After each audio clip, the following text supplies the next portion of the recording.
Hey Scoundrels, how you doing? Welcome back to the channel. I have got another 1.5 times video for you today. I actually intended on doing this as a live recording, but the very foolish Excoundrel forgot to activate his microphone, so the entire video is me just talking to the camera saying nothing, which is very sad. I just want to say thank you for all the support that I've had recently. It's really meant a lot to me. You guys have been fantastic, and I really hope that I get to spend, many more months and years to come with you, regardless of the game that we move on to. I really appreciate everyone here. I'm actually quite a sensitive bloke. You might have figured that out. I'm quite sensitive, and I do sometimes get a little bit tilted when it comes to comments. And I especially have been tilted over the last few videos. Sometimes when I've got a mean comment, I find it really difficult to deal with. I wear my heart on my sleeve. I'm very much a person that finds it difficult to shut things out. So if I've ever got grumpy with you because I've taken a comment the wrong way, or you've seen me respond to a comment negatively and you've thought, that's not, I thought Excoundrel was better than that. I'm really sorry. I honestly am. I just sometimes just get a bit stressed. It is quite hard. I'm raising an 11-month-old child. I'm trying to maintain a YouTube channel. I've got my esports career that I'm continuing to keep afloat. If for those of you that don't know, my main job outside of YouTube is doing commentary for esports events, primarily League of Legends, but I do a lot of other things as well. And I also work for a company called Super Evil Megacorp. If anyone remembers me from the Vainglory days, that is the company that publishes Vainglory. I do behind the scenes communication stuff for them, and we're working on their new game, which will be coming out this year, which is going to be really exciting. So let's talk about the game now. If you've been just watching where we've got up to, let me recap. I have picked up early 3 hunters. Now, I said to myself, and I said in this video, I don't actually want to play hunters this game because I've played a lot of hunters. So have a look what I'm keeping hold of on my bench. Keeping hold of an Abyssal Crawler and keeping hold of a Soulbreaker. One of the things that has become quite apparent, especially since the halberd nerf, or even more so since the halberd nerf, has been that 6 assassins is a very good meta counter. If you can have halberd, and also if you get a claw wand, python wand and claw wand on your shadow crawler, you can beat mages and hunters really easily. So 6 assassins is, in my opinion, and a lot of players' opinions, the best meta counter there is to beat the current onslaught of 3 hunters, 4 Agursis, 6 mages, all that kind of stuff. 6 assassins generally tends to beat that most of the time, unless you get really unlucky. So let's talk about what I'm doing in this game right now. We are essentially trying to build economy as quickly as possible. It's very clear to me that I'm going to need to get to 50 gold as quickly as possible because I'm not naturally getting assassins on the roll. When you play assassins, the best way to play assassins is to naturally get them without having to spend too much time rolling in the early game. The way that you then deal with that afterwards, if you don't get them, is you build an economy up to 50 gold, and then once you get to 50 gold, you then roll for the assassins that you need. So that is generally how we play assassins, because if you high roll into them, you're fantastic. You have no worries. If you're low rolling, you need to then build up to 50 gold and start rolling for assassins at that point. You play anything that you can get before that. And right now, I'm literally playing Cave Clan Hunters. And you can see me here checking Python 1 because I wanted to see how much magical immunity it gives you. It gives you 3 seconds, by the way, which is not very long at all. So you really need to upgrade that if you want to beat mages. So I'm obviously at this point in time trying to build up things that I know are important for assassins. You can see that I pick up the Warpwood Sage here because that's the front line. I have got my double Soulbreaker and I've got the Abyssal Crawler on the bench. Now I'm not going to get rid of my hunters until I have a good base of 3 assassins to replace them with. Those hunters are worth 6 gold altogether. So ideally, I want to sell them at a point where I'm going to break a gold threshold and replace them directly for things that are pretty good. I was actually kind of worried that I was going to lose this round, but luckily hunters are just so insanely good on the neutral rounds. I'm having a look at the items that I've got here as well, and this is where I make the swap, by the way, as you can see.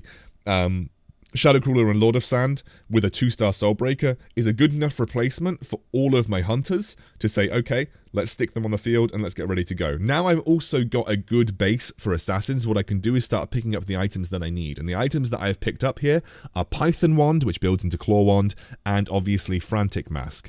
Frantic Mask and Claw Wand both go onto my Shadow Crawler because she is going to be my primary carry. The other person that you could put these things onto would be your Abyssal Crawler, but that would only be if my Abyssal Crawler were at level 3.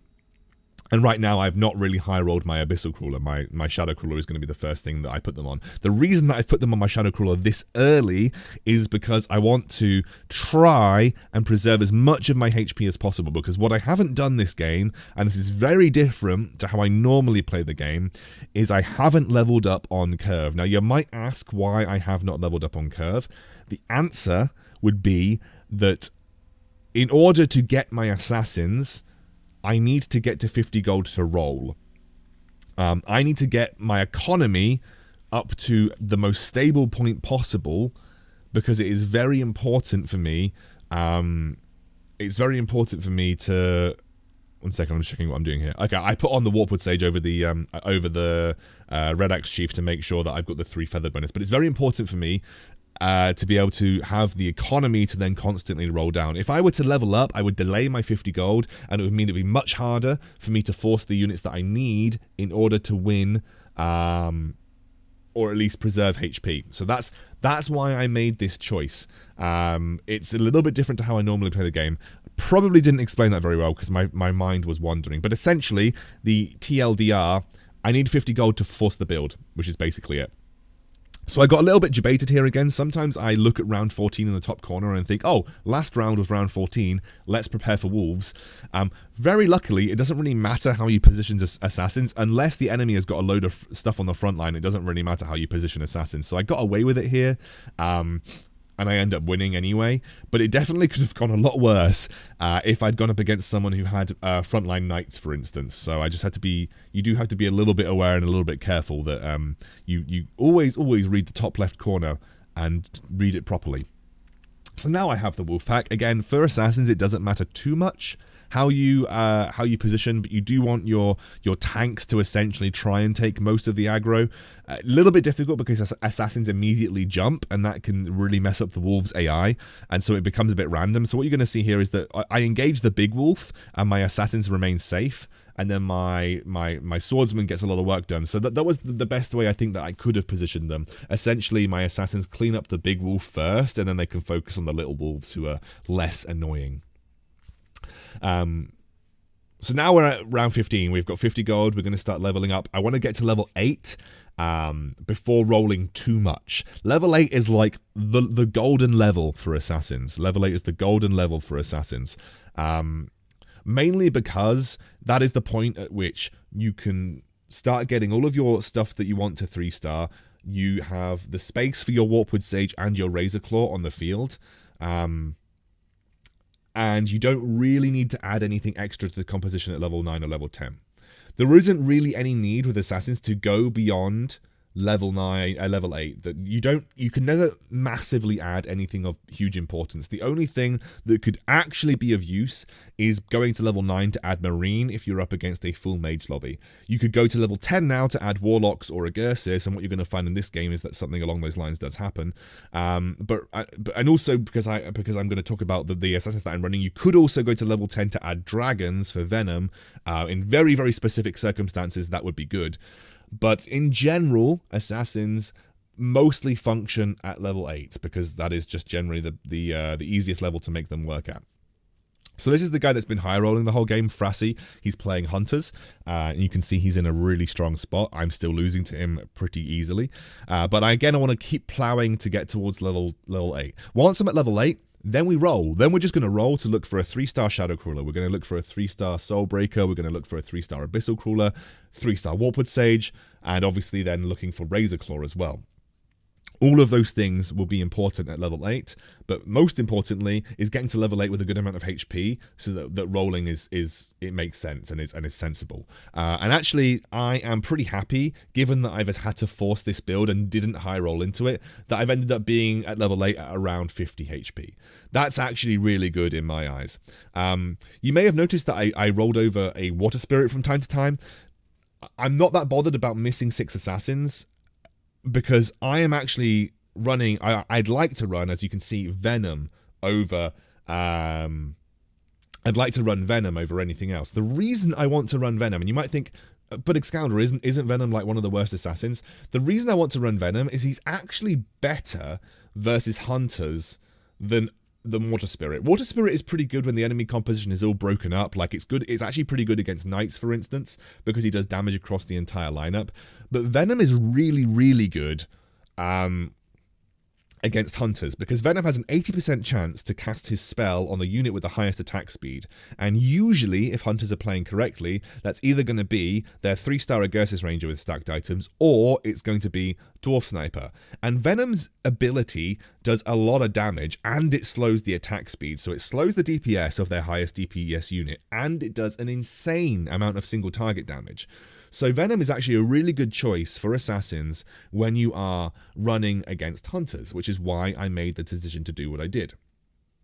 So I'm going to give a bit of extra dodge to my Warpwood Sage. The reason I'm doing that is because I would like to make sure he survives longer on the front line. I'm giving a bit of armor to my Shadowcrawler because it's good versus knights and it's good versus hunters. That's why I've given the armor to Shadowcrawler. She survives a bit longer versus knights and she survives a bit longer versus hunters. It's actually good to give a little bit of armor to your Shadowcrawler, even though you might not think that you need to.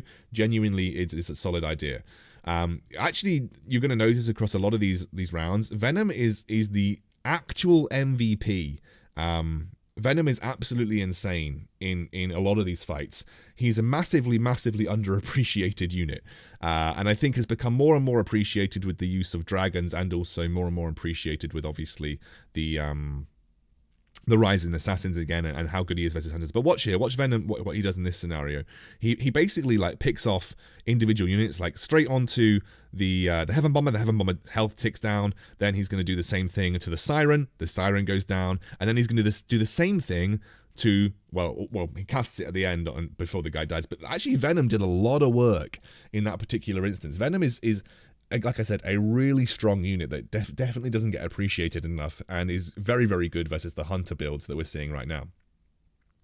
So I'm looking for Razorclaw, because what Razorclaw is going to allow me to do is get Warpwood Sage 3, and then obviously I'm going to then add the Beast bonus to my lineup. The Beast bonus gives me a minor DPS boost for the most of my assassins, but especially a pretty solid DPS boost for my Shadowcrawler. My Shadowcrawler right now is in the works to getting to level 3, because I've got 5 Shadowcrawlers, so I just need 4 more, or 3 and an egg, or whatever. There's lots of different ways that you can do it. But Shadowcrawler is definitely going to be my 3-star priority target. So I, a bit idiotically, think again, this is now round 25, so I decide not to roll. Not that it makes that much difference. Now, the funny thing is about rolling with assassins is that you can roll whenever you're above 50 gold. If you don't have any real intention on going to level 9, and I certainly did not have any massive intention going to level 9, you don't really need to worry about rolling on neutral rounds, because the only thing that you would otherwise be doing above 50 gold on a neutral round is putting that gold into experience. But you don't really need to do that with assassins, because your main priority is to roll and look for upgrades. So you can actually roll very easily on neutral rounds and not have any issue. So you can see here I was deliberating about whether to buy the unicorn. Actually, if you look at it from a mathematical perspective, buying the unicorn and then selling it later means that I'm going to make up the lost gold in interest anyway. So it doesn't actually really matter which one I do. Very, very importantly, I pick up the upgraded claw wand here, which is going to mean that my Shadowcrawler survives longer versus the mage builds. I am literally 1 Shadowcrawler away from level 3 now that I picked up the egg. Now, you might also laugh about what I've done here, which I'm going to laugh at it as well. You might laugh at it because I had to upgrade my Warpwood Sage through kind of a normal way. I say the normal way being finding 3 pairs as opposed to finding 2 pairs and finding Razorclaw. I did it because I just saw the 3-star Warpwood Sage right there, and I was like, well, I might as well. But what you may also be noticing is that I'm actually starting to struggle. I'm not actually beating people consistently. I'm down to 19 HP. I am pretty close to finding lots of important upgrades, but I'm also going to sell off everything that I don't need to get back above 50 gold. The reason I'm going to do this is because I don't actually have another Razor Claw to upgrade right now, and even if I did, I have a Warpwood Sage on the field. There is no point holding on to Druids unless you've actually got... I mean, especially for Razor Claw, it's better to find the Razor Claws first and then search for the Druids, especially if that holding of the Razor Claw is actually essentially holding your economy back a little bit. So I sold off all of the Druids to get back above 50 gold because I don't actually have the other Razor Claws to upgrade, so there's really no point holding on to them. I find a Unicorn here who's obviously worth selling. I find another egg. Now, this double egg doesn't really make sense to not use it on Razor Claw. The reason it doesn't really make sense to not use it on Razor Claw is because I can only use one egg on Shadowcrawler right now, so I might as well just go for the 2-star Razor Claw, which is obviously a big upgrade in terms of tankability for the bear, but also damage. And I'm never going to use it on Shadowcrawler anyway. The reason I'm not going to use it on Shadowcrawler is because I've already got one 2-star Shadowcrawler on my bench, so I can only use one egg on Shadowcrawler to upgrade her. So this is where you hold on to your Druids. When you've actually got the Razor Claws ready to go, that is when you hold on to your Druids. So now I'm just looking for, well, I've obviously got the 3-star obviously now I've got the 3-star Shadowcrawler, which is huge. Now I'm looking for Whisper Seer. So I just need one Whisper Seer, and then I can start to sell off all my Druids again because I'll have a 3-star Razor Claw, which is going to give me a much more tanky frontline. And you can see now that I've got 3-star Shadowcrawler, she's starting to pop off. Absolutely insane 3-star Shadowcrawler. I've also got loads of those Magic Crystal combinations, and actually they're pretty good for things like Razor Claw, because obviously that goes into an Orb of Refresh, but even just the first upgraded version is good for things like Lord of Sand, it's good for things like Abyssal Crawler, and it's good for things like Shining Assassin, because all of them benefit from the 20% cooldown reduction of the Magic Crystal combination. Because they all have pretty important abilities, and the lower the cooldown, the more important, and the easier it is to make them work. So I've actually got those items on 3 of my carries. I've got them on Shining Assassin, I've got it on Razor Claw, and I'll eventually have it on Abyssal Crawler as well. You'll notice here now I've got a massively set of upgraded items on my Shadowcrawler. That these items are all really important. The other item that I'm going to take now is going to be the halberd. The reason I'm going to take halberd is because the last 2 enemies that I'm facing are hunters. So obviously I want to shut down the main carry, which is usually going to be a dwarf sniper, but for this demon guy it's his 3-star Agursis Ranger. So I want to shut down their carries by taking halberd and giving that over to my Warpwood Sage. Could give it over to anybody realistically, but I want to give it over to my Warpwood Sage. So now I'm actually also thinking about going to level 10 now. The reason I'm thinking about going to level 10 is because I have the most important 3-star in my composition already finished. Obviously, it would help me to get a 3-star Soulbreaker and a 3-star Abyssal Crawler in this scenario. But the 3-star Shadowcrawler is really the most important unit that I have, and especially now that I've got the items on her, I don't have to worry too much about rolling extensively for units, because I've already got a lot of the 3-star units that make sense to me and that I need to have. So right now, I'm essentially considering going to level 10. The reason I want to go to level 10 is because there's actually a couple of synergies that I could add in that might help me in this scenario. I don't need Marine bonus anymore. You may have noticed the only 2 people that are left in the lobby are hunters, so I don't actually have any mages left to contest with. So that's good, obviously. The other thing is that going to level 10 can allow me to do a few things. You might have heard me talk about it earlier in the video. It can allow me to go Warlocks, it can allow me to go Agursis, or it can allow me to go Dragons for the instant cast on Venom. Now, actually, I don't think the instant cast is that important for Venom. However, I do think adding in Agursis or Warlocks could be really beneficial, because that's obviously going to allow me to have either increased damage or increased sustain. And I actually think adding the Warlock bonus on top of all of the lifesteal that I've already got for my Shadowcrawler is actually really good. So it'll allow me to add units like Dark Spirit, and it'll also allow me to add units like Soul Reaper. Combined with my Warpwood Sage, I'm also going to be giving my frontline a lot of sustain, because I'm going to have the Warpwood Sage sustain, I'm going to have the Soul Reaper sustain. So I think to completely secure this game, and honestly, I don't think I need to go to level 10 to win this game. I genuinely don't think I need to go to level 10. But to secure this game, I want to go to level 10 to not only add 2 extra units for the hunters to get distracted by, so by adding in a Dark Spirit and a Soul Reaper, it's 2 more units that the hunters have to kill before they potentially kill some of my more important units like the Shadow Crawler. It also means that I have the extra sustain, which is obviously really important. I've also got, like you see, loads of those combined magic crystal items, allowing me to have some reduced cooldowns on some important units like Abyssal Crawler. I probably would have been better off putting it on Lord of Sand, if I'm completely honest with you. But obviously at the time I just didn't make that decision. So I now have a Dark Spirit here. I've decided to just put extra assassins on the field until I can find Soul Reaper. Like I said, I don't actually think it really matters. I think I was going to win this game regardless of what happened. I think at this point, we have such a good hunter counter comp right now that it doesn't actually matter too much. I end up giving this to my Venom. Probably could have got away giving it to my Dark Spirit, but it is what it is. We're gonna essentially get rid of the units that I had on before. And you can see here that I get Soul Reaper, so there we go. Now we've actually got the Warlock bonus added with my 6 assassins, and that you're gonna see just makes my assassins a little bit harder to kill, and means that my Shadow Crawler is basically unkillable in all of these fights. So at this point now, the only way forward is just maybe 2-starring Dark Spirit and 2-starring Soul Reaper, but realistically we're in a spot where we're very unlikely to lose at this point. And you can see here the egg comes through, so I can get a 2-star.